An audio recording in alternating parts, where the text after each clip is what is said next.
नमस्कार। वो महाराष्ट्र जहां दुनिया की सबसे बड़ी हिंदी फिल्म इंडस्ट्री बॉलीवुड है, जहां हर साल 1000 से ज्यादा हिंदी फिल्में बनती हैं, जो बॉलीवुड हर साल 4 बिलियन यानी 400 करोड़ टिकट बेचता है, जहां हिंदी फिल्मों की वजह से लाखों परिवार पलते हैं, जिस भाषा में बनी फिल्में ही करीब 5,500 करोड़ का बिजनेस करती है, उसी महाराष्ट्र में उसी हिंदी को तीसरी भाषा के रूप में स्कूल्स में पढ़ाए जाने की कोशिशों का दम निकल गया है। जो राज्य हिंदी फिल्मों का गढ़ है, वहां के स्कूल्स में हिंदी की नो एंट्री हो गई है। फडणवीस सरकार को मराठी, अंग्रेजी के अलावा हिंदी को भी एक ऑप्शनल भाषा के रूप में पढ़ाने का फैसला वापस लेना पड़ा, वो भी भारी पॉलिटिकल प्रेशर के बाद। मराठी वोटर्स के ध्रुवीकरण के डर से उद्धव ठाकरे और राज ठाकरे इस फैसले से बड़े खुश हैं, चाहे वो उद्धव ठाकरे वाली शिवसेना हो, चाहे राज ठाकरे वाली महाराष्ट्र नवनिर्माण सेना हो, दोनों इसे अपनी जीत के रूप में प्रचारित कर रहे हैं। संजय जाधव दिग्दर्शित हा ये रे रे पैसा चा हा ट्रेलर लॉन्च आहे। माझा ट्रेलर मी काल लॉन्च केला होता। तो राज ठाकरे इसे ट्रेलर बता रहे हैं, उद्धव ठाकरे भी कुछ ना कुछ बता ही रहे हैं, क्योंकि सरकारी आदेश की कॉपी फूंकने में वो भी आगे थे। उद्धव हो या राज ठाकरे हो, दोनों के पास खुश होने की अपनी अपनी वजह भी है। इस बीच महाराष्ट्र के स्कूल में पहली से 5वीं क्लास तक हिंदी को ऑप्शनल बनाए जाने से फडणवीस सरकार ने कदम पीछे क्या खींचे, ठाकरे ब्रदर्स का उत्साह देखते ही बनता है। अब वो इसे पॉलिटिकली जमकर भुनाने की बड़ी योजना पर काम कर रहे हैं।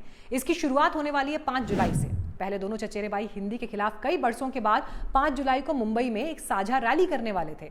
अब उन्होंने राजनीतिक चतुराई दिखाते हुए इस विरोध रैली को विक्ट्री रैली में बदलने का ऐलान कर दिया है। मतलब रैली होगी, लेकिन उसका टोन बदला हुआ होगा। उसमें आक्रोश की बजाय विजय घोष होगा, मराठी की जीत का जश्न होगा। राज ठाकरे की पार्टी के कार्यकर्ता होंगे तो उद्धव ठाकरे की पार्टी के कार्यकर्ता भी शामिल होंगे। ऐसा नहीं है कि देवेंद्र फडणवीस ने हिंदी के मुद्दे पर पहली बार बैकफुट लिया है।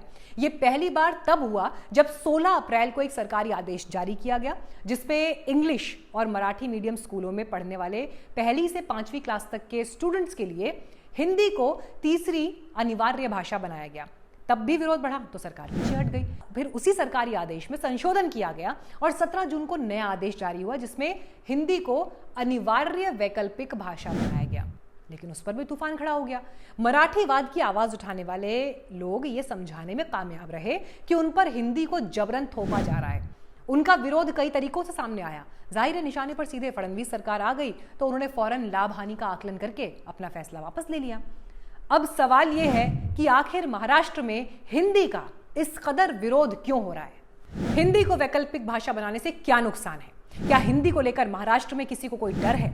जब इन सवालों की पड़ताल करते हैं तो हमें पता चलता है कि महाराष्ट्र के स्कूल्स में हिंदी से डरने की वजहें कई हैं, जिनमें सबसे बड़ा मुद्दा मराठी अस्मिता का है। इस डर के पीछे है महाराष्ट्र में हिंदी भाषियों की बढ़ती तादाद, जिसने मराठी अस्मिता का झंडा बुलंद करने वालों के कान खड़े कर दिए हैं। फिर चाहे वो पॉलिटिकल लोग हों या फिर नॉन पॉलिटिकल लोग हों, सबको लगता यही है कि हिंदी भाषियों का बढ़ता दबदबा कहीं उनको अपने ही राज्य में इररेलेवेंट, अप्रासंगिक ना बना दे। इसे जब हम डेटा के जरिए समझते हैं तो इस डर की तस्वीर और ज्यादा बेहतर समझ में आती है। 2001 की जो जनगणना हुई थी उसमें मुंबई में हिंदी भाषियों की आबादी लगभग 26% थी और मराठी भाषियों की तादाद थी लगभग 43%। लेकिन 10 साल बाद जब अगला सेंसस हुआ यानी जनगणना हुई तो उसमें 2011 में मुंबई में हिंदी भाषियों की संख्या बढ़कर हो गई 30%, जबकि मराठी भाषियों की संख्या घटकर रह गई 41%। और ये तो मैंने आपको अभी सिर्फ मुंबई का डेटा बताया है। पूरे महाराष्ट्र में कैसे भाषाई स्तर पर बदलाव हुआ, वो डेटा भी हिंदी के प्रति इस डर को सामने लाता है। महाराष्ट्र में उन्हीं 10 सालों के दौरान, मतलब ये पीरियड हो गया आपका साल 2001 से 2011 के बीच का, मराठी भाषियों की जो नंबर है वहां पर 76% से घटकर 73.4% रह गया।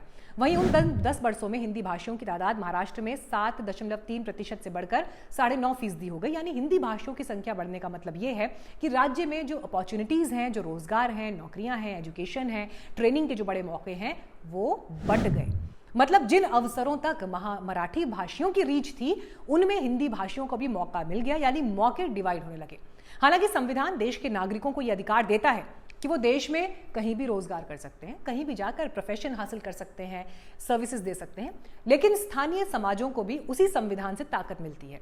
राज्य सरकारें भी उसी संविधान से प्रदत्त शक्तियों के जरिए लोकल समाज के हितों को सुरक्षित रखने के प्रयास करती हैं और इसीलिए महाराष्ट्र में जो भी सरकारें आई उन्होंने मराठी हितों को तवज्जो दी। लेकिन धीरे धीरे हिंदी भाषियों की बढ़ती तादाद से महाराष्ट्र में राजनीति का मिजाज बदलने लगा, एजेंडा बदल गया, कई मौकों पर प्रायोरिटीज चेंज हो गई। हिंदी भाषियों की बढ़ती संख्या महाराष्ट्र में एक तरह का डेमोग्राफिक चेंज डालने लगी और इसका असर मराठी राजनीति करने वाली पार्टियों पर पड़ा। जो पार्टियां मराठीवाद की झंडा बरदार थीं, उन्हें भी वक्त की नब्ज पहचानते हुए अपने रुख में थोड़ी फ्लेक्सिबिलिटी लानी पड़ी। हिंदी भाषियों को संबोधित करना पड़ा, अपनी रीच बढ़ाना हिंदी भाषियों तक मजबूरी हो गया उनकी। ये किस तरह का शिफ्ट था, इसे आप ऐसे समझिए कि मराठी और मराठी मानुष की बात करने वाले बाला साहब ठाकरे की बनाई शिवसेना को भी अपने मराठी मुखपत्र सामना का हिंदी एडिशन निकालना पड़ा, जबकि एक दौर में उसकी राजनीति की बुनियाद में हिंदी विरोध शामिल था। लेकिन वही पार्टी न सिर्फ हिंदी में अखबार निकालने लगी बल्कि उसकी कमान हिंदी भाषी चेहरों को दी गई, जैसे संजय निरुपम जो मूल रूप से बिहार से हैं लेकिन पहले शिवसेना में रहे, फिर कांग्रेस में रहे, अब शिंदे गुट के साथ हैं। प्रेम शुक्ला जी जो कि आजकल बीजेपी के प्रवक्ता हैं, कभी हिंदी सामना के संपादक थे और फिर शिवसेना का हिस्सा रहे। प्रियंका चतुर्वेदी हो गई। प्रियंका जी उद्धव गुट वाली शिवसेना ने उन्हें राज्यसभा तक पहुंचाया। फिर शिवसेना ही नहीं बल्कि शरद पवार की पार्टी एनसीपी ने भी हिंदी भाषियों के बढ़ते दबदबे को महसूस किया और नवाब मलिक और माजिद मेनन जैसे चेहरों को आगे किया। सिर्फ यही नहीं हुआ, मराठीवाद की आवाज बुलंद करने वाली पार्टियों को हिंदी भाषियों के त्योहारों में भी पब्लिकली सेलिब्रेशन में शामिल होना पड़ा। तो हिंदी भाषियों की बढ़ती संख्या और उनके बढ़ते असर से महाराष्ट्र का राजनीतिक परिदृश्य भी बदलता गया। मराठी भाषी राज्य महाराष्ट्र में हिंदी भाषियों के बढ़ते प्रभाव को हम महाराष्ट्र में बीजेपी की बढ़ती ताकत को एक मिसाल के तौर में भी देख सकते हैं, क्योंकि बीजेपी की छवि आमतौर पर हिंदी भाषियों की पार्टी के तौर पर रही है। वो मराठी भाषी राज्य में कभी शिवसेना की उंगली पकड़कर दाखिल हुई थी और आज सबको बौना बनाकर सबसे बड़ी पार्टी बन गई है। लेकिन जैसे ही बीजेपी के नेतृत्व वाली महाराष्ट्र सरकार ने स्कूल्स में पहले हिंदी को अनिवार्य बनाने और फिर बाद में हिंदी को वैकल्पिक बनाने का फैसला लिया, तो मराठी मानुष की राजनीति करने वाली सारी पार्टियां एकजुट हो गई। उन्हें इस फैसले को मराठी अस्मिता के लिए खतरा नजर आने लगा। वो मराठी अस्मिता जिसे वो मराठी भाषा और मराठी कल्चर के तौर पर देखते हैं। हालांकि मराठीवाद का झंडा उठाने वालों में उनका असली डर यह है कि इससे उनकी मराठी मानुष की पॉलिटिक्स पर डेंट पड़ जाएगा। उनका डर यह भी है कि पावर सेंटर में हिंदी भाषियों का दबदबा बढ़ जाएगा, क्योंकि बीजेपी का कोर एजेंडा बहुत क्लियर है। किसी जमाने में उसके नेता हिंदू हिंदी हिंदुस्तान का नारा भी लगाया करते थे। आपको हाल ही में गृहमंत्री का बयान ध्यान होगा जिसमें उन्होंने कहा था कि ऐसे समाज का निर्माण दूर नहीं जब अंग्रेजी बोलने वालों को शर्म आएगी। देश की शिक्षा नीति में थर्ड लैंग्वेज के रूप में जो हिंदी को बढ़ाने की बात हुई, उसके संदर्भ में आप अमित शाह के बयान को रखेंगे तो आप चीजें समझ पाएंगे। महाराष्ट्र के प्राइमरी स्कूल्स में हिंदी भाषा को पहले अनिवार्य किए जाने और विरोध के बाद ऑप्शनल किए जाने का फैसला यूं ही नहीं हो गया। हालांकि राजनीतिक विरोध के बाद यह फैसला वापस लेना पड़ा, लेकिन इसकी कोई गारंटी नहीं है कि भविष्य में भी ये लागू नहीं होगा। देखना यह भी होगा कि मराठी मानुष और मराठी अस्मिता को कब तक हिंदी का डर दिखाया जाता रहेगा। वैसे एक सच्चाई यह भी है कि महाराष्ट्र के एक बड़े हिस्से में हिंदी बोली जाती है, जैसे विदर्भ का इलाका है, वो हिंदी बोलने समझने वालों का इलाका है। अहम बात यह है कि ये वही महाराष्ट्र है जहां काका काले लकर से लेकर विनोबा भावे तक ना जाने कितने महापुरुष हिंदी के पैरोकार रहे, उसके लिए लड़ते रहे। और आज ये आलम है कि उसी महाराष्ट्र में कुछ राजनीतिक ताकतें हिंदी के खिलाफ लड़ती हुई आपको दिखाई दे रही हैं। तो इस वीडियो में इतना ही। आप क्या सोचते हैं मुझे ज़रूर बताइएगा, स्पेशली अगर महाराष्ट्र से ये वीडियो देख रहे हैं, अगर आप भी मराठी हैं तो इस पूरे विषय पर आपका क्या ओपिनियन है। मराठा राज्य में बसे, महाराष्ट्रियन स्टेट में बसे अगर आप हिंदी भाषी हैं, बाहर से वहाँ पर गए हैं, तो आपका क्या ओपिनियन है। सभी लोग अपनी राय ज़रूर दें, ये मेरी आपसे रिक्वेस्ट है। और न्यूज़ बीट्स का कॉन्टेंट अगर आपको पसंद आ रहा है तो प्लीज़ हमें आगे भी रिकमेंड करें, बाकी लोगों के साथ हमारे वीडियोज़ ज़रूर शेयर करें। चैनल को अभी तक सब्सक्राइब नहीं किया है तो फ़ौरन करें। Thank you very much.